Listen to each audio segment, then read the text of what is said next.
Israel, Iran और America के बीच युद्ध को आज 23वां दिन है और कल जब ट्रंप ने ये धमकी दी कि 48 घंटे बाद अगर ईरान ने स्ट्रेट ऑफ हॉर्मुज नहीं खोला, तो वो उनके पावर प्लांट्स को तबाह कर देंगे।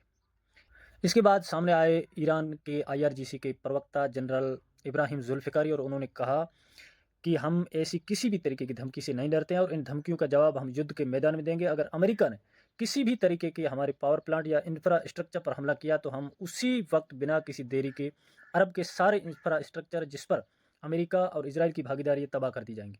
और न केवल ये बल्कि हॉर्मुज स्ट्रेट में इतनी जल्दी माइन बिछा देंगे कि कौन सा जहाज कब विस्फोटक से उड़ा दिया जाए पता भी नहीं चलेगा। उसके बाद ट्रंप साहब को अकल आई और अभी ट्रंप साहब ने ये घोषणा की है कि जो मैंने धमकी दी थी उसको 5 दिन के लिए पोस्टपोन किया जाता है, यानी कि 5 दिन तक कोई भी हमला अब ईरान पर नहीं करेंगे। यह उन्होंने रक्षा विभाग को सूचना दे दी है कि 5 दिन तक कोई भी ईरान पर हमला न किया जाए, पावर प्लांट्स पर किसी भी तरीके की कार्रवाई न की जाए, क्योंकि ईरान के साथ हमारी जो वार्तालाप है वो सकारात्मक रुख ले रही है। इसलिए 5 दिन तक किसी भी तरीके का हमला न किया जाए।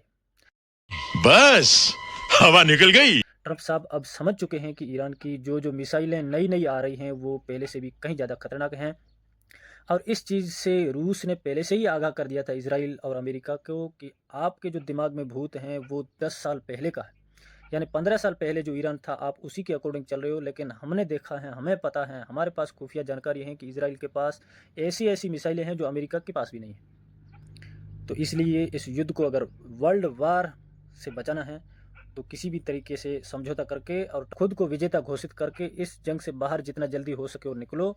नहीं तो यह हमास या हिजबुल्ला नहीं बल्कि ईरान है जो अपनी सभ्यता और बड़े बड़े साम्राज्यों की कब्रगाहों के लिए जाना जाता है। तो ऐसी निष्पक्ष और सकारात्मक न्यूज़ सुनने के लिए मेरे साथ मेरा सपोर्ट करते रहिए। धन्यवाद।